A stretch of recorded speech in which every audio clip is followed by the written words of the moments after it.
Mayawati stopped Varun Gandhi this week. A big event. She stopped. She implemented the National Security Act against him. I want to know what is your understanding और आपका क्या view है इस पर कि national security act को वरुण गांधी के खिलाफ अप्लाई किया गया। अब ये सब जुडिस मैटर है, मामला कोर्ट में है और मुझे भरोसा है कोर्ट उचित न्याय करेगा।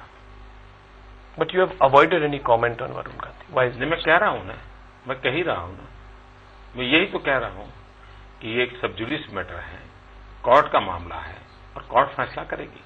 Mister Modi, I have a broader question for you. Every pamphlet that is put out by the Gujarat government, every time your achievements of the Gujarat government are put forth, and in several interviews that we have had over the last 3 to 4 years, you have spoken of inclusive governance.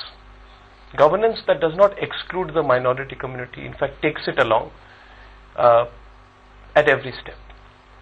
Mr. Modi, however, there are some who believe that Mr. Narendra Modi's governance is inclusive, but his politics is not. I want you to clarify that position. इस देश में नरेंद्र मोदी पहला राजनेता है, पहला, you note down, जिसने हमेशा ये कहा, पहले मैं कहता था 5 करोड़ गुजराती, क्योंकि उस समय मेरे 5 करोड़ जनसंख्या थी, और बाद में मैंने कहना शुरू किया 5.5 करोड़ गुजराती, क्योंकि मेरी जनसंख्या 5.5 करोड़ है। बाकी देश के सारे राजनेता या तो जाति पर बोलते हैं या संप्रदाय पर। इस देश का दुर्भाग्य है कि लाल किले पर से भी प्रधानमंत्री जब भाषण करते हैं तब उन्होंने सिंपल बोलना चाहिए कि मेरे देशवासियों, ऐसा नहीं बोलते हैं। क्या बोलते हैं? हिंदू, मुस्लिम, सिख, ईसाई। अब ये आप एकता की भाषा बोलते हैं कि आपकी राजनीति की भाषा बोलते हैं? अकेला मैं एक अपवाद हूं इस देश में जिसने ये इंक्लूसिव भाषा का प्रयोग किया। मैं किसी चीज में जाति धर्म आधार पर सरकार चलाने के पक्षकार नहीं हूं, और हिंदुस्तान ने सिद्ध कर दिया है। और आपकी टीवी चैनल को तो मैं आग्रह करता हूं कि आपकी कोई अच्छी एक्सपर्ट स्टडी करने वाली टीम को बिठाइए। और कांग्रेस पार्टी ने जिस सच्चर कमेटी को बैठाया था, उस सच्चर कमेटी की रिपोर्ट में गुजरात की तुलना क्या की है, वो कांग्रेस की कमेटी है, उसको देख लीजिए कि गुजरात में किस प्रकार से सबके भलाई के लिए काम होता है।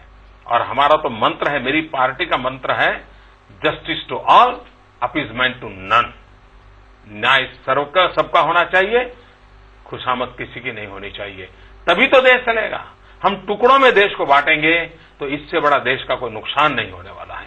लेकिन ये देश का दुर्भाग्य है कि doctor Manmohan Singh ji, national development council की मीटिंग सबसे बड़ी मुख्य मीटिंग रहती है, सभी चीफ मिनिस्टर बैठे हैं, भारत सरकार के कैबिनेट मंत्री बैठे हैं, ऑल आईएएस आईपीएस अफसर बैठे हैं, और उसमें देश के प्रधानमंत्री डॉक्टर मनमोहन सिंह कहते हैं कि हिंदुस्तान की संपत्ति पर पहला अधिकार मुसलमान का है।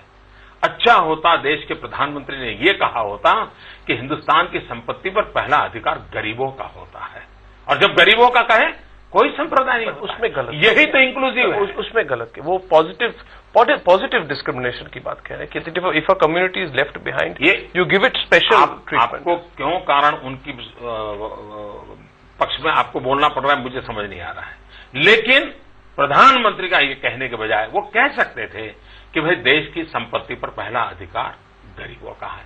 हम हैं जो कहते हैं कि इस देश की संपत्ति पर सबसे पहला अधिकार दरिद्र नारायण का होना चाहिए, गरीब का होना चाहिए।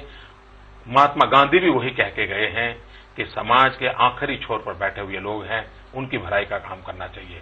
मेरे गुजरात के अंदर गर्ल चाइल्ड एजुकेशन का मैंने एक अभियान चलाया। मेरे यहाँ गर्ल चाइल्ड एजुकेशन में कुछ कमियां मुझे महसूस हुई, और आज 100% लड़कियों को स्कूल में ले जा रहा हूं, 100% अचीवमेंट किया है। ये कौन बच्चियां हैं? क्या ये इंक्लूसिव नहीं है? मैं ज्योति ग्राम योजना के अंतर 2400 घंटों बिजली गांव में देता हूं, क्या ये इंक्लूसिव ग्रोथ नहीं है? मैं हर गांव को पीने का पानी देता हूं, क्या इंक्लूसिव ग्रोथ नहीं है? मैं ब्रॉडबैंड कनेक्टिविटी दी। देखिए, अभी कांग्रेस के यूपीए सरकार ने ब्रॉडबैंड कनेक्टिविटी देंगे ऐसा मैनिफेस्टो दिया, लेकिन गुजरात इज ए स्टेट जिसने हिंदुस्तान में पहली बार, पूरे एशिया में नहीं दुनिया के अंदर, we are the first state in the world जिसने ब्रॉडबैंड कनेक्टिविटी रूरल एरिया को दी। और गांव की स्कूलों को लॉन्ग डिस्टेंस एजुकेशन से मैं पढ़ा रहा हूं। ये सबके भले के लिए हो रहा है, सबके विकास के लिए हो रहा है।